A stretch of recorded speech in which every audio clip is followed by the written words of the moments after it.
When death knocked on my door in Guadalajara, the night I faced the cartel and refused to kneel. The barrel of a gun feels different when it's pressed against your temple in a parking lot at 2 a.m. in Guadalajara. Cold. Final. Like the period at the end of a sentence you never wanted to write. But I didn't close my eyes. I didn't beg. I looked at the man holding it and said 4 words that would either save my life or end it right there. You're making a mistake. Subscribe to this channel if you've ever had to choose between dignity and survival. The thing about violence is that it has a smell. Sweat mixed with gunpowder and fear. 3 men surrounded me that night, all wearing black tactical gear, faces partially covered. The leader, the one with a gun to my head, had eyes that had seen too much death. They were tired eyes. Killer's eyes. But also human eyes. And in that moment, standing in that abandoned parking structure in the heart of cartel territory, I realized something that would save my life. Even monsters remember what it's like to be men. My name is Anatoly. You might know me from the gym videos, the pranks, the moments where I reveal my true strength to unsuspecting people. But before all that, before the cameras and the internet fame, I lived a different life. A darker life. A life where survival wasn't guaranteed and every day was a negotiation with fate. Let me take you back to how I ended up in Guadalajara with a gun to my head. It started 3 months earlier in Moscow. I was training at my usual gym, the one near Arbat Street where old Soviet weightlifters still gather to argue about proper form and tell stories about the golden age of strength. I was working on my deadlifts when a man approached me. Expensive suit. Too expensive for that neighborhood. Clean hands. Manicured nails. Not a lifter. Not even an athlete. But his eyes were sharp, calculating. Business eyes. Anatoly Vladimirovich, he said, using my patronymic like we were old friends. I have a proposition for you.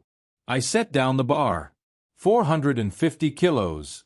The plates rattled as they settled. I didn't wipe my hands. Didn't offer a handshake. Just waited. There's a man in Mexico, he continued. Very wealthy. Very powerful. He's opening a private gym. Exclusive. Only the best trainers in the world. He wants you there for 6 months. Training his security team. Making them strong. Making them formidable. Who is this man? I asked. The businessman smiled. Someone who appreciates strength. Someone who values loyalty. Someone who pays very, very well. He named a figure. 6 months. More money than I'd make in 5 years. Enough to change everything. Enough to finally leave the cold behind. To start fresh somewhere new. Enough to maybe, finally, outrun the ghosts that followed me from my past. Have you ever been offered something that seemed too good to be true? In a few moments, you'll understand why I should have listened to that voice in my head. I took the job. Of course I took it. At that point in my life, I was still running. Running from memories. Running from mistakes.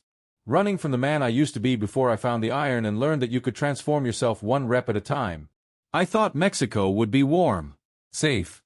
A fresh start. I was wrong about almost everything. The flight from Moscow to Mexico City, then the connection to Guadalajara, gave me 20 hours to think. About my daughter back home. About the life I was trying to build. About whether taking money from powerful men with vague backgrounds was worth the risk. But desperation makes philosophers of us all. And I was desperate. Desperate to prove I could be more than my past. Desperate to believe that strength could be enough. When I landed in Guadalajara, the heat hit me like a physical force. Humid. Heavy.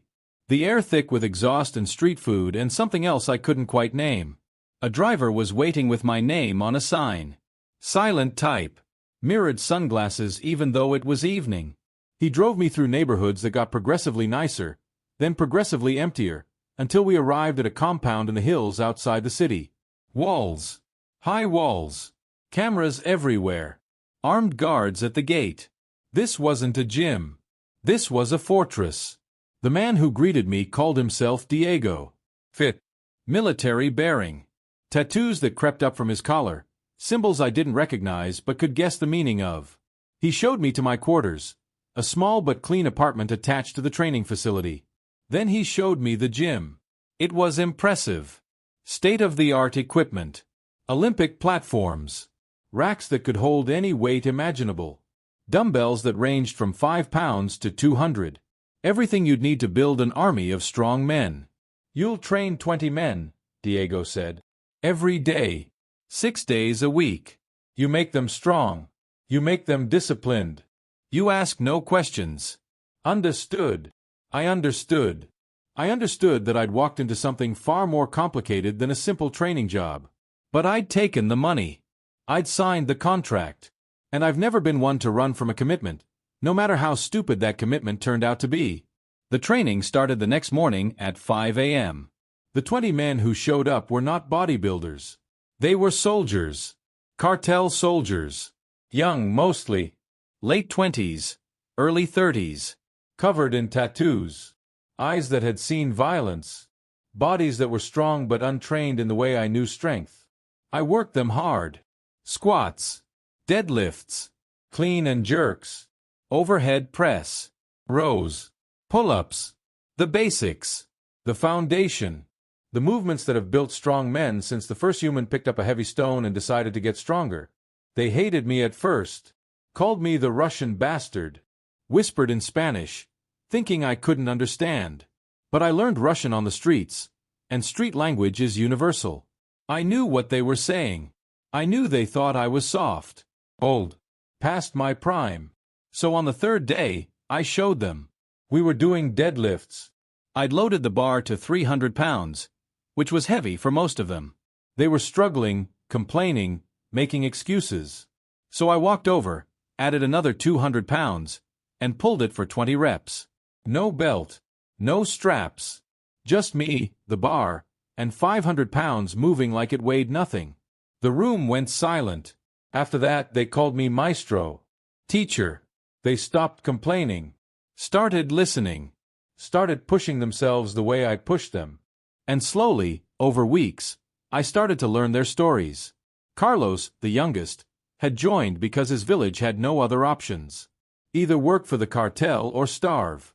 Miguel had been a soldier before, betrayed by his own government, left for dead in a desert operation gone wrong. Javier was supporting his dying mother's medical treatments.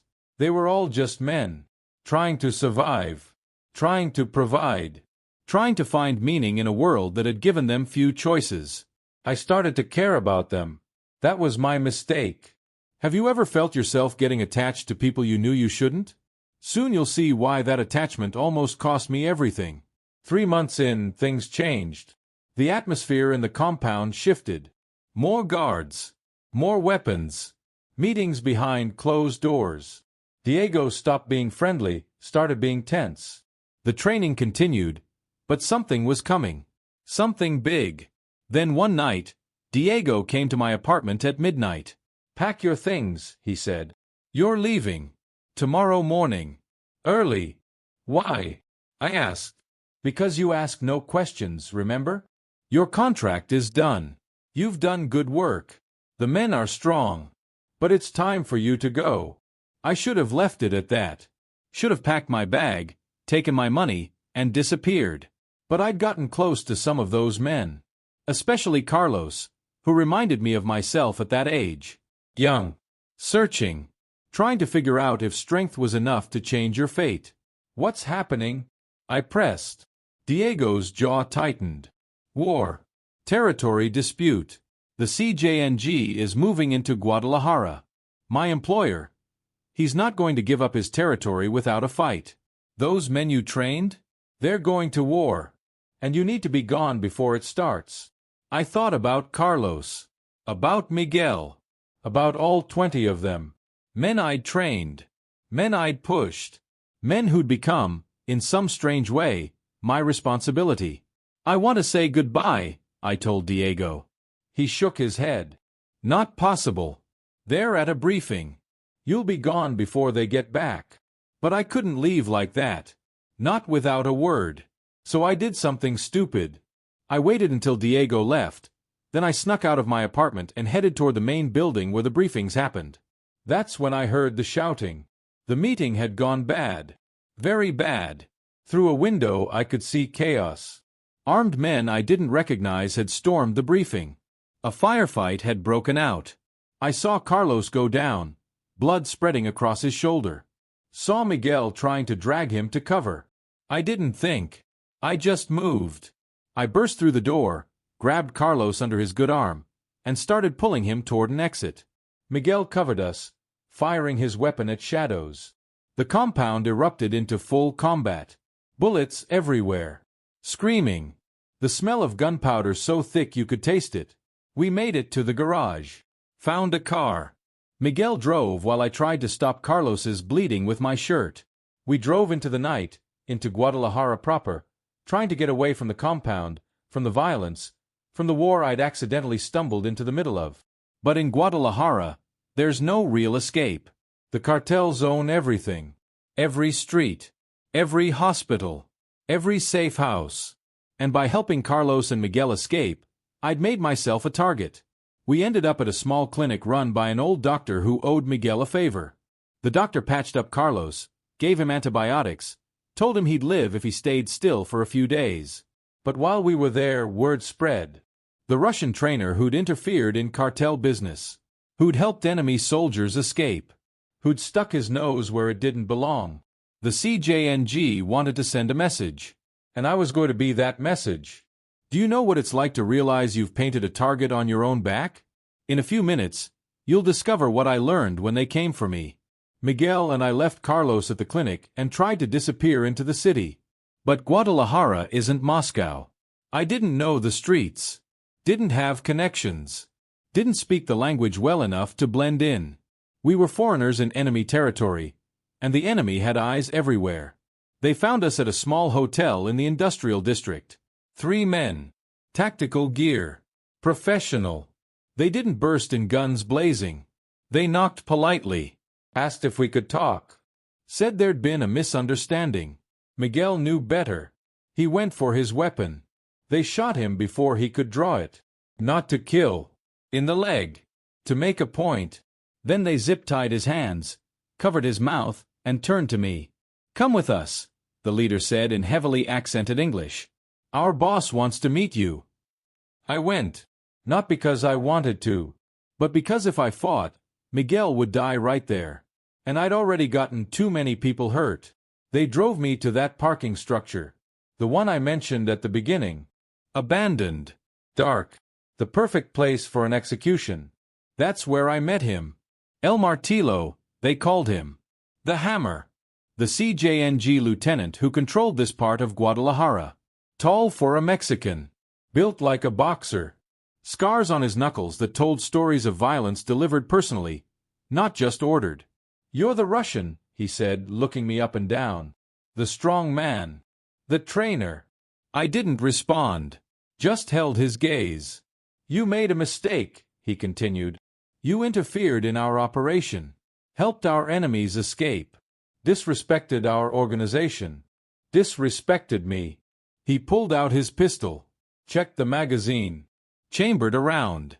The sound echoed in the empty parking structure. "In my world," he said, "disrespect is death. No exceptions. No negotiations. You understand?" That's when he pressed the barrel to my temple. That's when I said those 4 words. "You're making a mistake." El Martillo smiled. Not a friendly smile. A predator's smile. "Am I? Please, explain how killing you is a mistake. You have 30 seconds. Have you ever had to convince someone that your life has value while a gun is pressed to your head?" What I said next changed everything. I could have begged. Could have offered money. Could have promised anything. But I've learned something in my years of lifting, of pushing iron, of testing my limits. When you show weakness to predators, they bite harder. So I didn't show weakness. "Killing me sends the wrong message," I said, my voice steady despite the cold metal against my skin. "You want to send a message about power. About control. About what happens when people disrespect the CJNG. But what does my death actually say?" El Martillo's smile faded. "It says we don't tolerate interference." "No," I said. "It says you needed a gun to kill an unarmed trainer. A foreigner who doesn't even work for your enemies anymore. A man who saved one kid's life because he reminded him of his own son. Is that the story you want told? Is that the reputation that benefits you? The gun didn't move, but his finger relaxed on the trigger. Just slightly. "I'm listening," he said. "My death makes you look weak," I continued, the words flowing now, my mind racing. "But my life could make you look powerful, merciful, smart." "How?" "Those men I trained? They're not trained anymore. They're dead or scattered. You won. You took the territory. But now you have it, you need to keep it. You need strong men. Disciplined men. Men who can hold ground, not just take it." El Martillo lowered the gun. "Just an inch. But an inch was everything." "You're proposing what?" "That I hire you. I'm proposing that you think strategically instead of emotionally. I'm the best strength trainer you'll ever meet. I can make your soldiers unbreakable." And the story becomes, El Martillo is so powerful, even his enemy's trainers work for him now. You didn't just win territory. You won everything. The parking structure was silent except for the distant sound of traffic. El Martillo studied my face. Looking for fear. Looking for deception. Looking for any reason to pull that trigger. Then he laughed. A real laugh. Deep and genuine. "You have balls, Russian. Enormous balls. Standing here with a gun to your head, negotiating like you have leverage." He holstered his weapon. "I should kill you just for the audacity." "But you won't," I said. "No," he agreed. "I won't. Because you're right. Your death is meaningless. But your life could be useful." He walked over to one of his men, spoke in rapid Spanish I couldn't fully follow, then turned back to me. "Here's the deal. You train my men for 3 months. Same as before, but for me. You don't try to escape. You don't cause problems. You don't ask questions. At the end of 3 months, if my men are as strong as you say you can make them, I let you walk away. Free. No debts. No threats. You go back to Russia or wherever you want, and we forget this ever happened. And if I refuse?" He smiled again.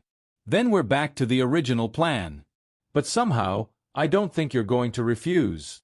He was right. I wasn't going to refuse. Because I'd already made my choice the moment I helped Carlos. I was already in this. Might as well see it through. But I had one condition.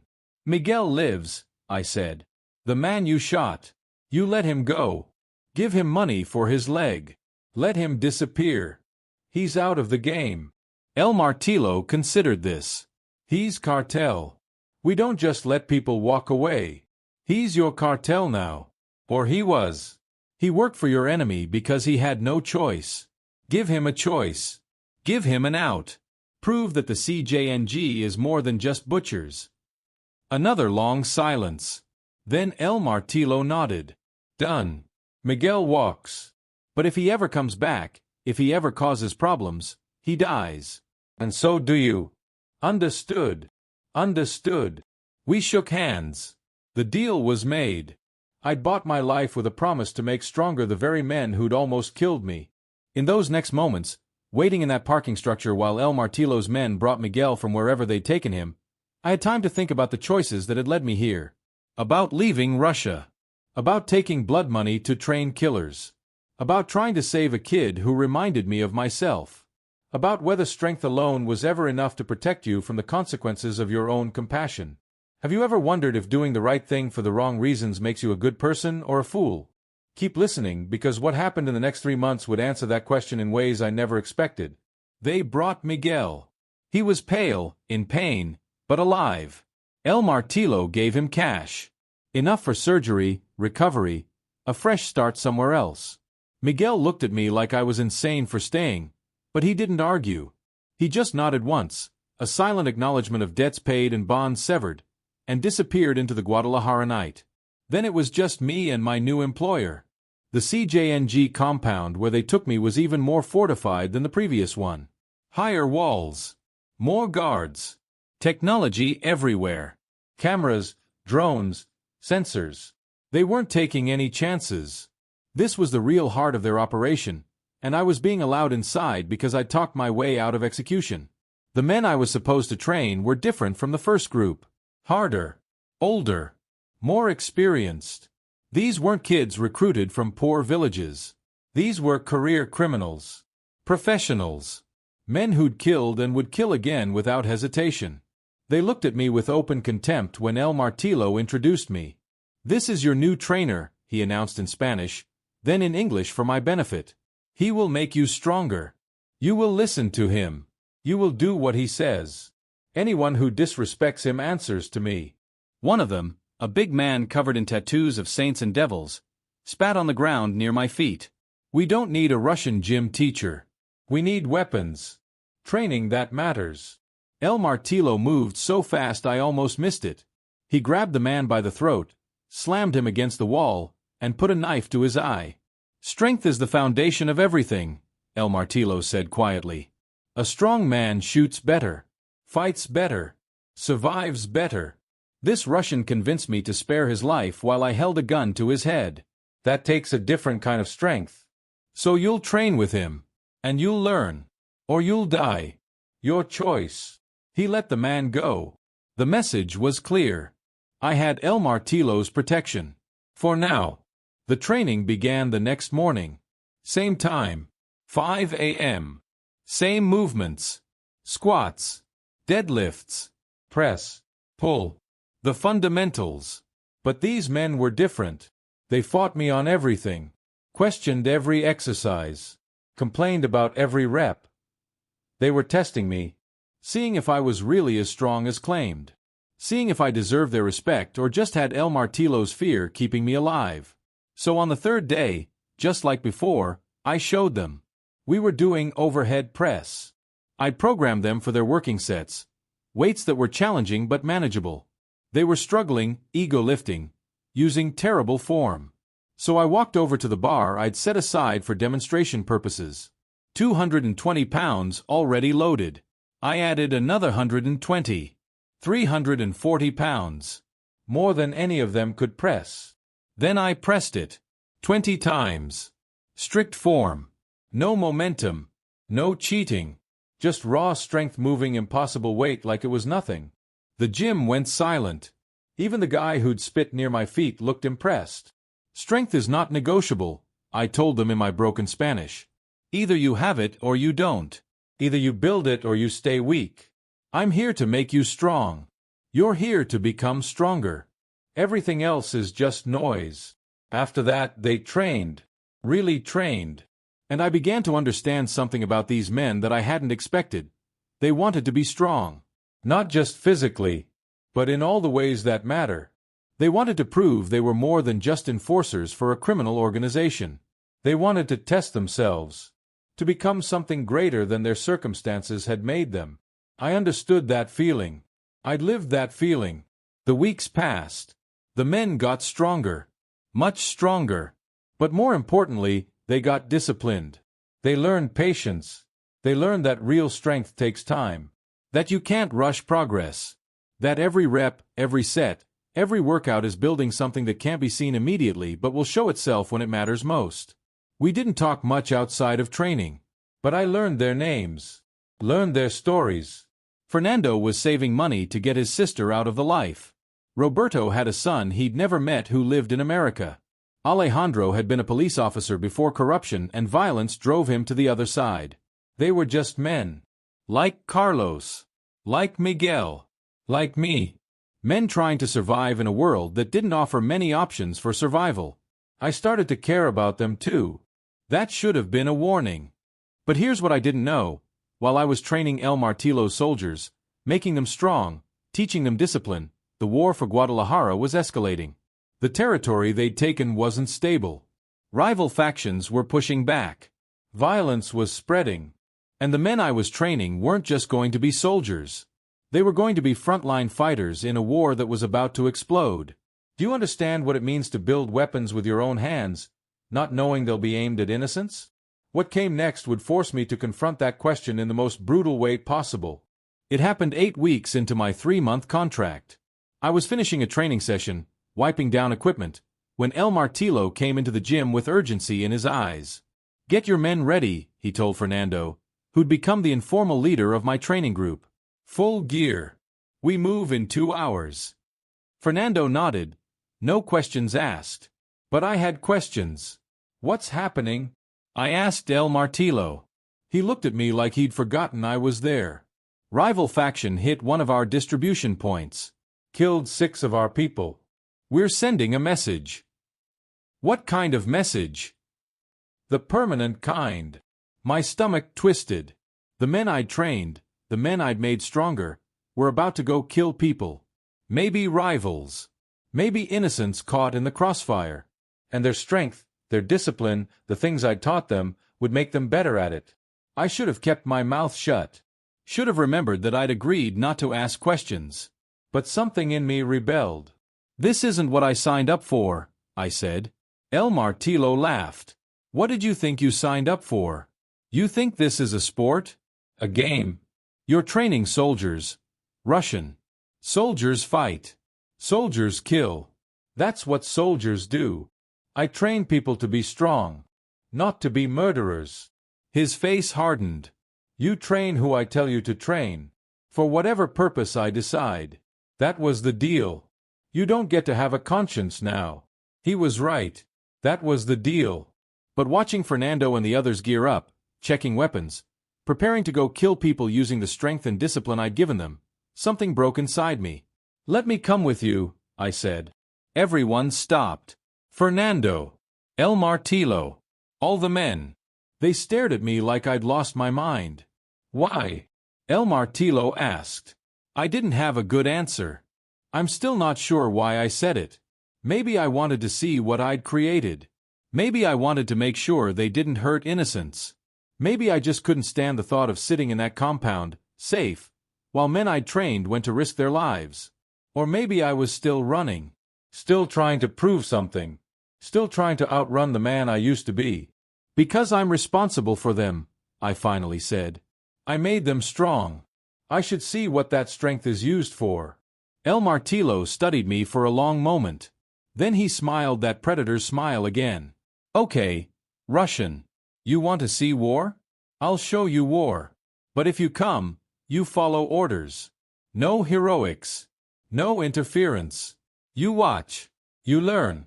And maybe you'll finally understand what you've really been training them for. I went. The ride to the target was tense. 6 vehicles. 30 men total, including my training group. Armed to the teeth. Body armor. Automatic weapons. The works. They weren't planning a gunfight.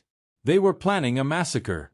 We drove through Guadalajara as the sun set, the city lights coming on, normal people going about their normal lives, completely unaware that violence was about to unfold just blocks away from their homes, their children, their families. The target was a warehouse in an industrial area. According to El Martillo, it was a rival faction's supply depot. Drugs, weapons, money. Hit it hard enough, and you send a message that can't be ignored. We parked 2 blocks away. The men moved out on foot, practiced and professional. Fernando led my training group. They moved differently now than they had 8 weeks ago. Stronger. More confident. More dangerous. I followed El Martillo, staying back, watching. They hit the warehouse fast. Breached the doors. Flashbangs. Gunfire. Screaming. The men I trained moved through the building like water, flowing around obstacles, covering each other, using their newfound strength to kick down doors, carry wounded comrades, maintain positions under fire. Everything I'd taught them was being used perfectly, and it horrified me. Because war isn't abstract. It's not theoretical. It's blood and smoke and people dying. I watched Fernando put 3 rounds into a man who was surrendering. Watched Roberto beat someone with his rifle, but until they stopped moving. Watched Alejandro, the former cop, execute 2 people who'd been caught trying to hide. This was what my training had built. This was what my strength had created. When it was over, 15 people were dead. The warehouse was burning. El Martillo's men had taken everything of value and destroyed the rest. It was a complete victory. And I felt sick. On the ride back, Fernando sat next to me, blood on his hands, adrenaline still pumping. "Did you see, Maestro?" he said excitedly. "Did you see how strong we were? How we moved? Everything you taught us, it worked. We were unstoppable." I didn't respond. Couldn't respond. Because he was right. They'd been unstoppable. And that was the problem. Have you ever realized that the thing you're good at might be making the world worse? What I discovered that night would haunt me for the rest of my life. That night, back at the compound, I couldn't sleep. I kept seeing the faces of the people who'd died. Kept hearing the screaming. Kept wondering if any of them had been innocent. If any of them had just been in the wrong place at the wrong time. I told myself I was just a trainer. Just teaching strength. Just helping people be the best versions of themselves. But that was a lie. A comfortable fiction I'd wrapped around myself to avoid confronting what I was really doing. I was making killers more efficient. The next morning, El Martillo came to my quarters. He looked tired but satisfied. "Successful operation," he said. "My men performed perfectly. Exactly as trained. You did good work, Russian." "How many of them were civilians?" I asked. He shrugged. "Does it matter? They were in a rival's warehouse. That makes them involved. Children. No children. We're not animals. Just murderers." His eyes hardened. "Careful. You're still alive because you're useful. Don't make me reconsider that decision." "I want out," I said. "Early. I've trained them. They're strong. They're effective. Contract's done. Contract's done when I say it's done. You have 4 more weeks. Then you're free. Until then, you train. You teach. You shut up." He left. I was trapped. 4 more weeks of creating weapons. 4 more weeks of watching men use the strength I'd given them to inflict pain and death. But something had changed in me. A decision had been made, though I didn't fully understand it yet. I couldn't stop what was happening. Couldn't change these men's fates or the organization they served. But maybe, just maybe, I could influence how they used their strength. So I changed my training. Instead of just physical strength, I started teaching control. Discipline. The difference between strength and violence. I told them stories about great strongmen throughout history. Men who'd used their power to protect, not destroy. Men who'd chosen mercy over cruelty. I taught them about Alexander Karelin, the Russian wrestler who never hurt opponents more than necessary. About strongmen who'd saved lives, lifted cars off trapped people, used their strength for good. The men listened. Especially Fernando. He started asking questions. About honor. About being more than just an enforcer. About whether strength had to be used for violence or could be used for something better. "In my country," I told him one day after training, "we have a saying, true strength is knowing when not to use it." "But we're cartel, maestro," he replied. "We don't have that choice." "Everyone has choices," I said. "Sometimes all bad choices. But you still choose. And those choices define who you are more than any amount of weight you can lift." I don't know if my words made any difference. Probably not. These men were locked into a life I couldn't save them from. But I tried. In those final 4 weeks, I tried to give them something besides just physical strength. I tried to give them a code. Then everything fell apart. 3 weeks into my remaining contract, federal forces raided the compound. Someone had talked. Someone had given up locations, names, operations. The Federals came in the early morning, helicopters and armored vehicles, overwhelming force. El Martillo and most of his lieutenants escaped through tunnels I didn't know existed. But many of the soldiers, including some of the men I'd trained, were caught. Fernando found me in the gym, panic in his eyes. "They're coming, maestro. We have to run." "Where?" "Anywhere. The city. We disappear. We survive." I should have run. Should have taken the chaos as my opportunity to escape. But I thought about all those men trapped in the compound, surrounded by federal forces, about to be arrested or killed. Men I'd trained. Men I'd made stronger. Men who might die because of choices I'd influenced. "We can't just leave them," I said. "What can we do?" Fernando asked desperately. I looked at him. This kid who'd followed my training religiously. Who'd asked about honor and strength and being better. Who'd looked up to me like I had answers. And I realized, I did have an answer. Not a good one. Not a safe one. But an answer. "We surrender," I said.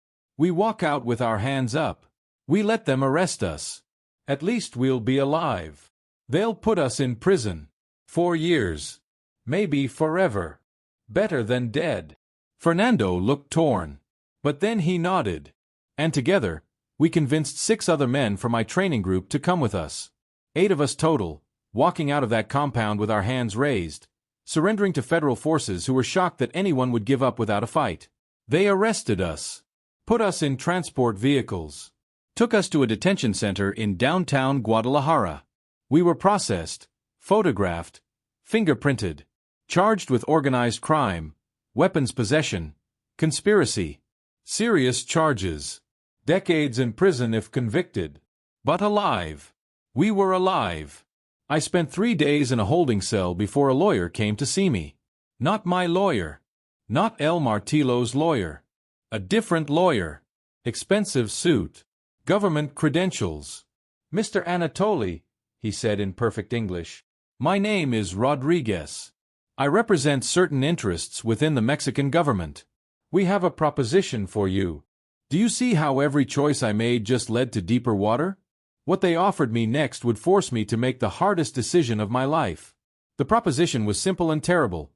Testify against El Martillo and the CJNG leadership in exchange for immunity and deportation back to Russia. Become a witness. Help bring down one of the most dangerous criminal organizations in Mexico. And if I refuse? I asked. You go to trial with the others. If convicted, you'll spend the next 20 to 30 years in a Mexican federal prison. If you even survive that long. The cartels have long reach, even behind bars. What happens to the men with me? The ones who surrendered. They face charges. But if you testify, we'll offer them reduced sentences. 5 to 7 years instead of life. Give them a chance to eventually rebuild their lives. I thought about Fernando. About the other men who'd followed me out of that compound. Men who'd trusted me. Who'd believed that surrender was better than death. I need to think, I told Rodriguez. You have 24 hours, he replied. Those were the longest 24 hours of my life. I sat in that cell, staring at concrete walls, thinking about every choice that had led me here. Leaving Russia. Taking dirty money. Training killers. Trying to give them honor and finding only chaos. I thought about my daughter back home. How I told her I was going to work abroad, make good money, come back and give her the life she deserved. How this wasn't the story I wanted to tell her about her father. I thought about Carlos, the first kid I tried to save. About whether he'd survived his gunshot wound. About whether my intervention had saved him or just delayed his inevitable death. I thought about El Martillo, who'd spared my life because I'd convinced him I was more valuable alive than dead.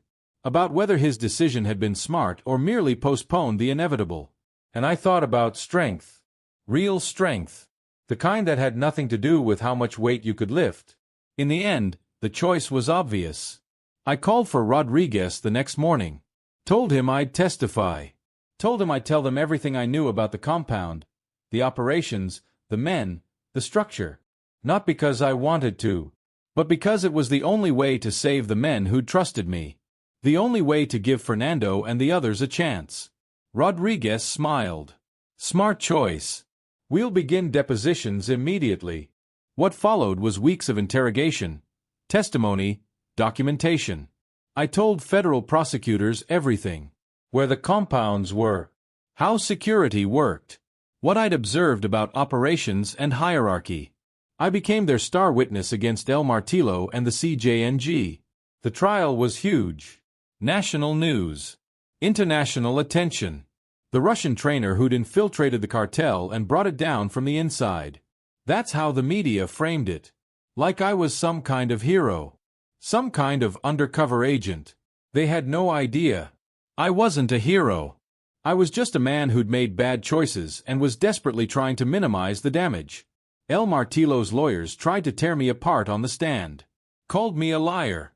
A mercenary. A foreigner with no honor who'd sold out the men who'd trusted him. And they weren't entirely wrong.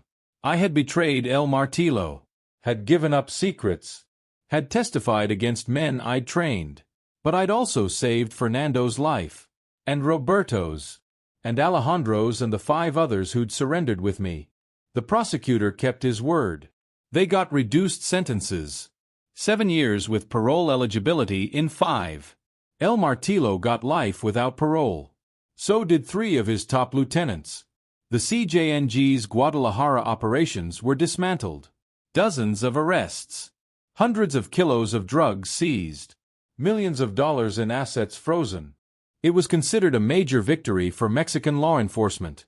And I got deportation papers and a plane ticket back to Moscow. The night before I left Mexico, they let me see Fernando one more time. He was already in prison clothes, thinner, tired, but alive. 7 years, he said. That's what you bought me, maestro. I'm sorry it wasn't less. Don't be. I'm alive. That's more than I deserved. He paused. You taught me something, you know. About strength. About choices. About being more than what the world tells you you have to be. I trained you to be a better killer. No. You trained me to be stronger. What I did with that strength, those were my choices. Not yours. But the discipline, the control, the idea that I could be more. That was you. And maybe, in 7 years when I get out, I'll use that strength for something better. We shook hands. One last time. Then the guards took him away. I flew back to Russia the next morning. Back to the cold. Back to the gray skies and the familiar streets. Back to my daughter and my old gym and the life I'd tried to escape. But I was different now. Changed. The man who'd left Moscow a year ago, desperate and running, wasn't the same man who returned. I'd learned something in those months in Mexico. Something about strength that I'd never fully understood before. Real strength isn't about how much weight you can lift. It isn't about physical power or even discipline or dedication. Real strength is about the choices you make when every option is bad. When there's no right answer, only less wrong ones. Real strength is standing with a gun to your head and negotiating for your life. It's training men who might become killers but trying to give them honor anyway. It's testifying against people who spared you when they should have killed you, because it's the only way to save others. Real strength is carrying the weight of your choices, good and bad, and finding a way to keep moving forward. I started training again at my old gym near Arbat Street. The old Soviet weightlifters remembered me, asked where I'd been. I told them Mexico. They didn't ask for details. In Russia, we understand that some stories are better left untold. I spent more time with my daughter. Taught her to lift, to be strong, to understand that power without discipline is just violence. She's 16 now. Smart. Strong. Better than I ever was at her age. She doesn't know the details of what happened in Mexico. Maybe someday I'll tell her. Maybe not. I started the videos a few months after returning. The pranks. The reveals. The moments where I pretend to be an old man and then show people what real strength looks like. They're popular now. Millions of views. People love the surprise, the humor, the reminder that strength can come in unexpected packages. But for me, they're something else. They're proof that I made it back. That I survived. That despite everything, despite all the bad choices and blood and chaos, I'm still here. Still lifting. Still teaching. Still trying to use strength for something good. Do I regret Mexico? Every day. The faces of the people who died in that warehouse haunt me. The knowledge that my training made men more efficient killers weighs on me like a bar I can never quite lift. But I also think about Fernando. About how my testimony gave him 7 years instead of life. About how maybe, just maybe, when he gets out, he'll use the strength I taught him for something better. About how my choice to surrender might have saved 8 lives. Would I do it again? Go to Mexico? Train those men? Stand in that parking lot with a gun to my head? I honestly don't know. But I learned something that night in Guadalajara. When El Martillo pressed that gun to my temple and I had to choose between dignity and survival, I discovered that they're not opposites. Surviving with dignity, making the hard choices and living with the consequences, that's the real test. Strength is easy. Put in the work, eat right, train hard, and your body will respond. Physical strength is just biology and dedication. But moral strength, the strength to make impossible choices and live with them? The strength to admit your mistakes, try to fix them, and keep moving forward even when you failed? That's the strength that matters. That's the strength that defines us. Now I'm here, back in Moscow, lifting weights, making videos, teaching people that strength comes in many forms. And every time I load a bar, every time I pull a deadlift or press a weight overhead, I think about those men in Mexico. The ones who died. The ones who went to prison. The ones who followed me out of that compound with their hands raised because they believed surrender was better than death.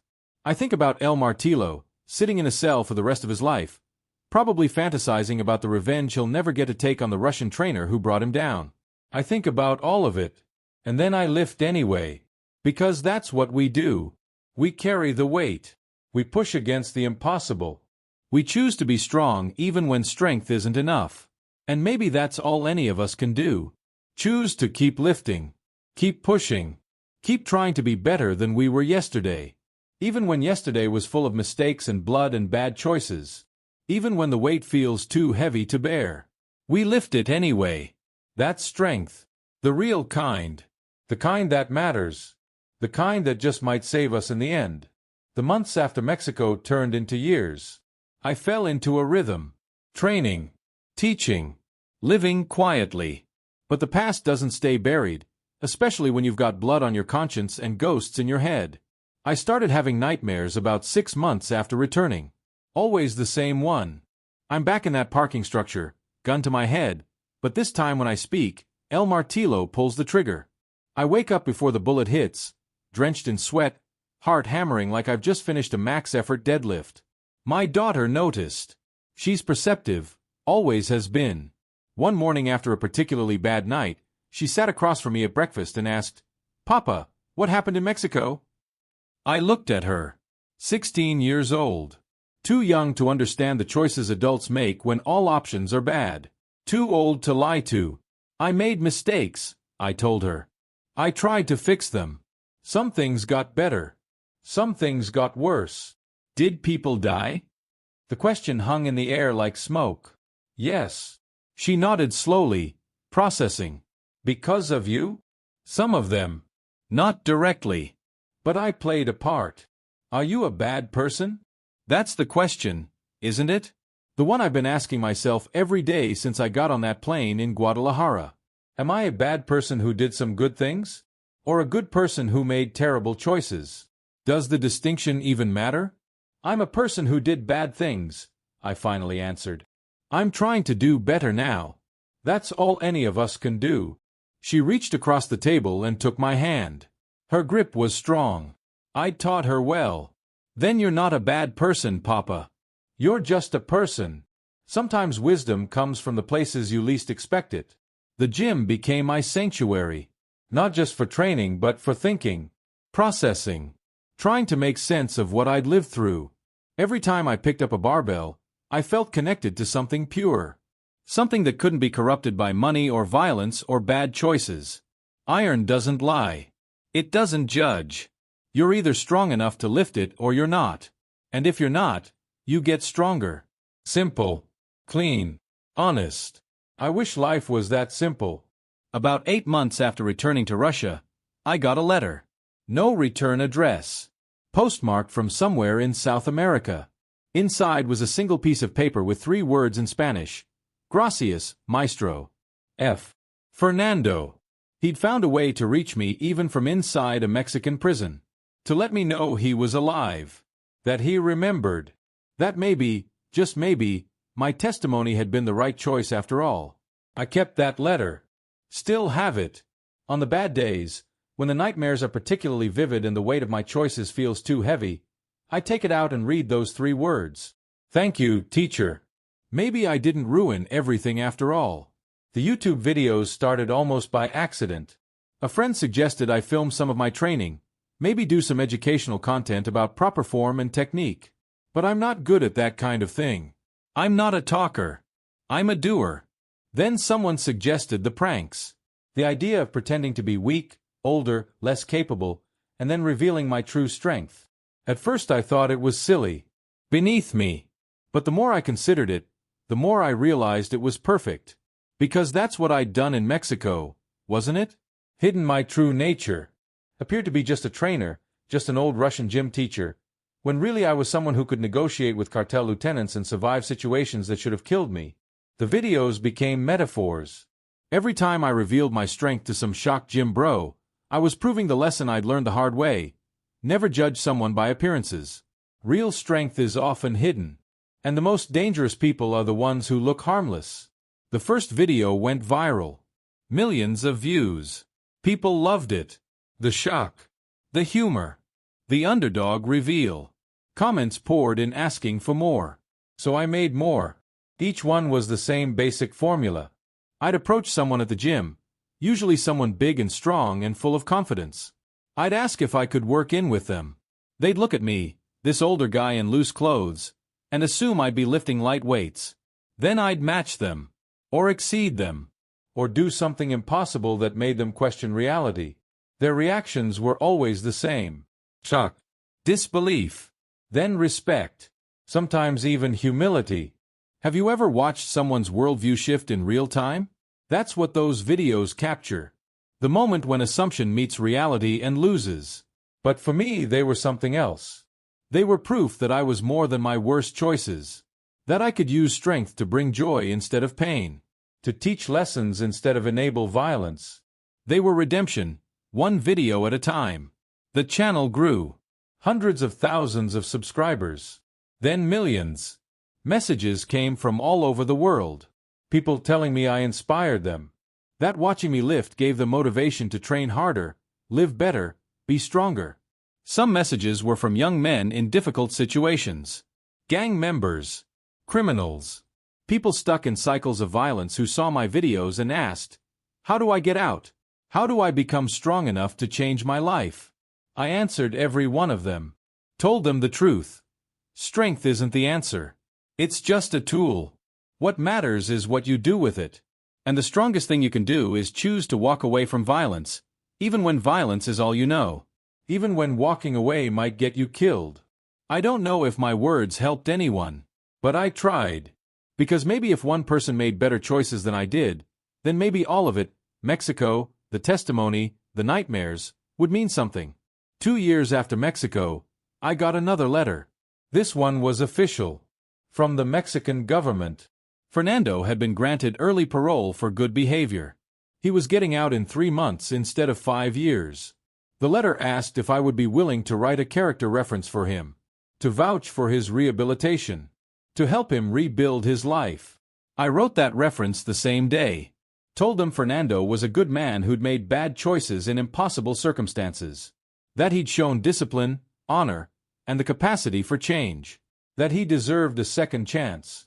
I don't know if my letter made a difference. But 3 months later, I got an email from an address I didn't recognize. The message was short. Maestro. I'm out. I'm working construction now. Building things instead of destroying them.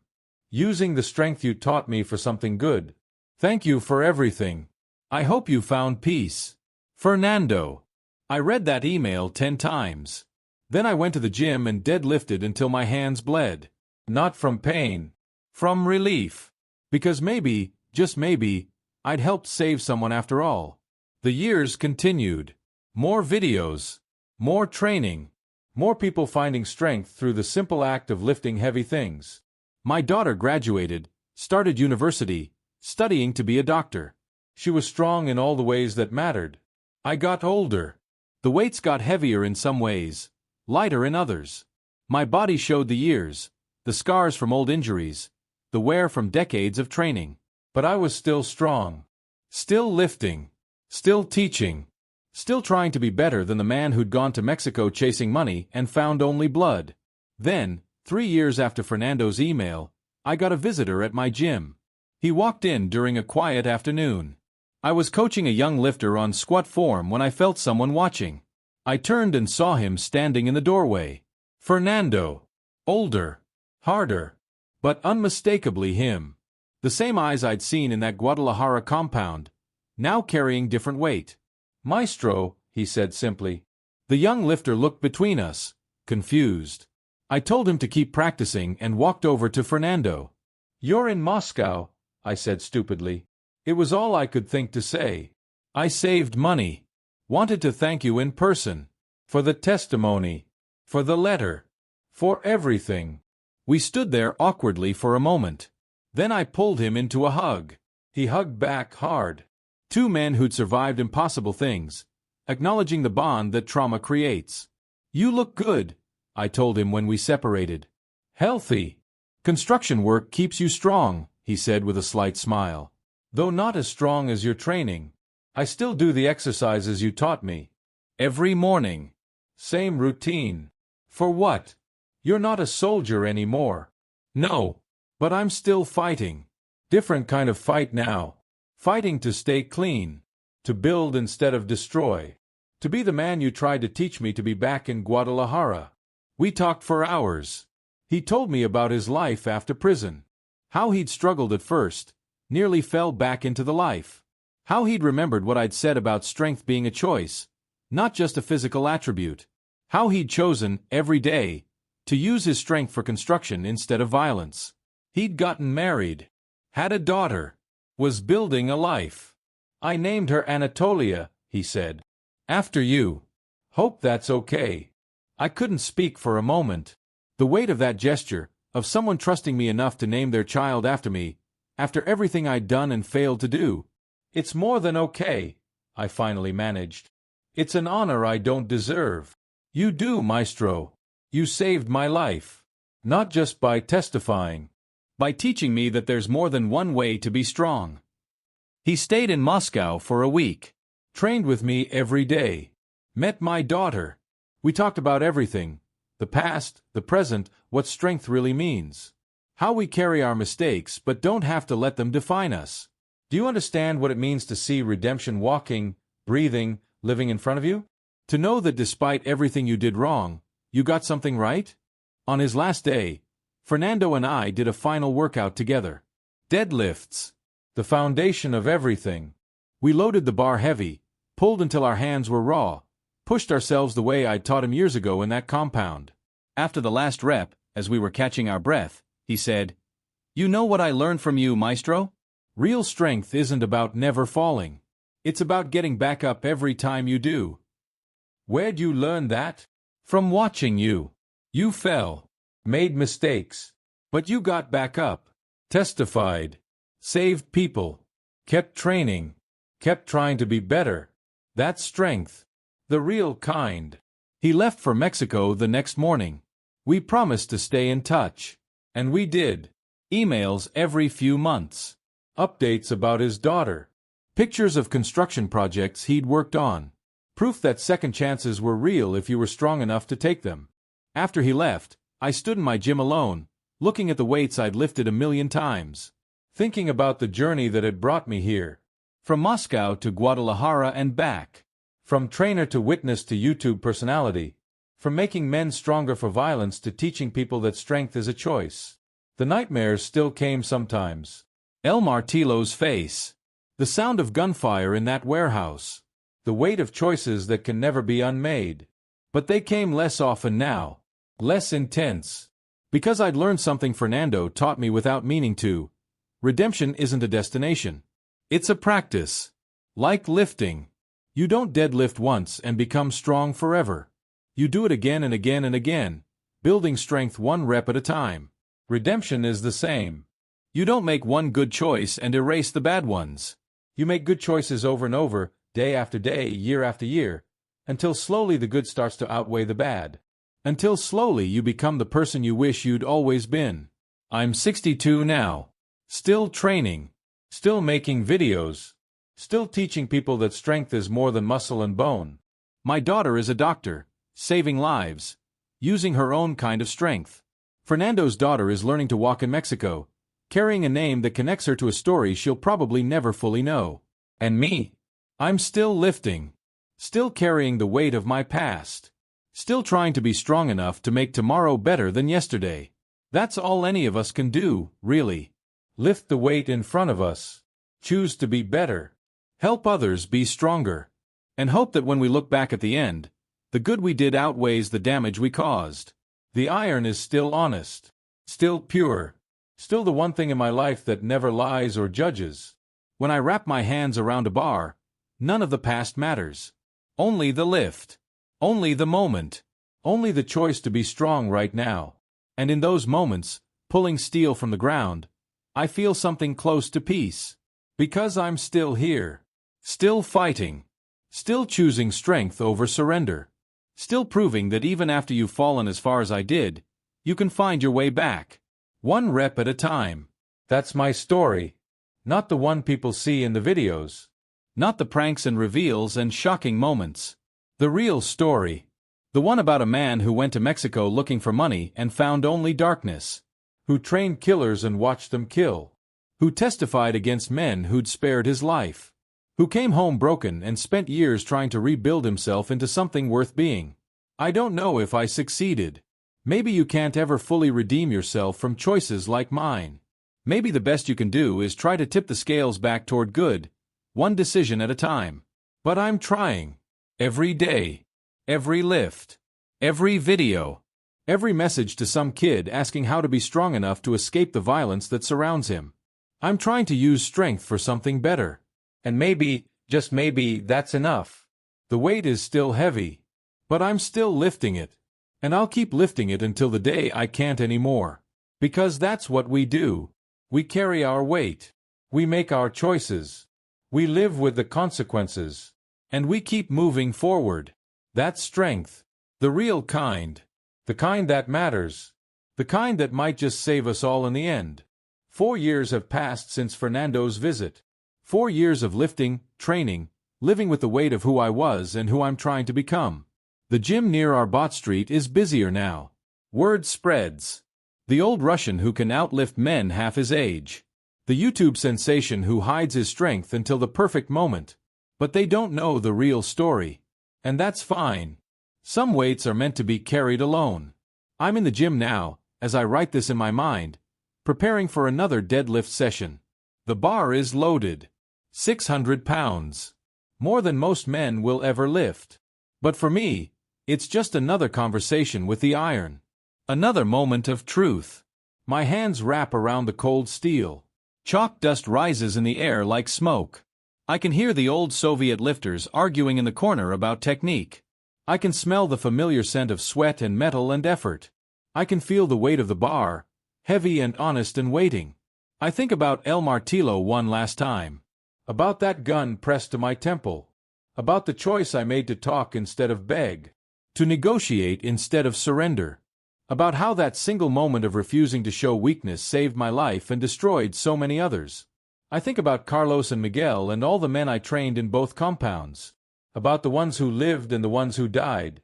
About Fernando and his daughter who carries my name without knowing what it cost. I think about my own daughter, strong and capable and good in ways I never managed to be. About how she became better than me despite having me as an example. I think about all of it. Every choice. Every consequence. Every moment of violence and redemption and struggle. Then I lift. The weight comes off the ground smooth. Heavy but manageable. 600 pounds moving because I choose to move it. Because I'm strong enough. Because I've spent decades building the kind of strength that matters. Not the strength to kill. Not the strength to intimidate. But the strength to carry impossible weight and keep moving forward anyway. At the top of the lift, bar locked out, back straight, I hold it for a moment. Feeling the burn in my hands. The tension in my legs. The fire in my lungs. Feeling alive in the way only heavy lifting makes you feel. Then I set it down. Controlled. Deliberate. The plates crash against the platform, the sound echoing through the gym. The old Soviet lifters nod their approval. Another good lift. Another day of choosing strength over weakness. I look at my reflection in the mirror. Older now. Weathered.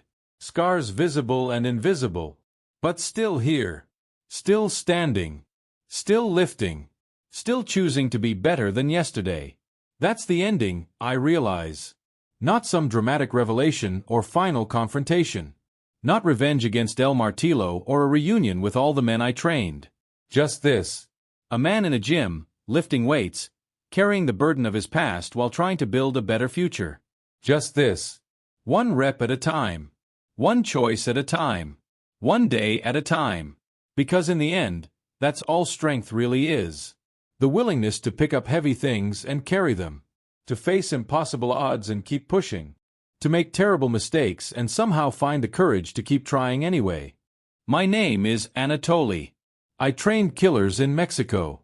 I watched men die because of the strength I gave them. I testified against the people who spared my life. I came home broken and spent years trying to become whole again. I'm not a hero. I'm not even a good man. I'm just someone who learned, too late and at too high a cost, that real strength isn't about how much you can lift. It's about how much you can carry. And I'm still carrying. Still lifting. Still fighting to be worthy of the second chance I was given when that gun didn't fire in that Guadalajara parking lot. Still trying to prove that even the worst of us can find redemption if we're strong enough to pursue it. The bar sits empty now, waiting for the next lift. Tomorrow I'll load it again. Pull it again. Fight against gravity and weight and all the invisible burdens we carry. Tomorrow I'll be stronger. Not because the weight will be easier, but because I'll choose to lift it anyway. That's my story. That's my truth. That's what I learned when death knocked on my door in Guadalajara and I refused to kneel. Strength isn't about never falling. It's about getting back up every single time. And I'm still standing. Still lifting.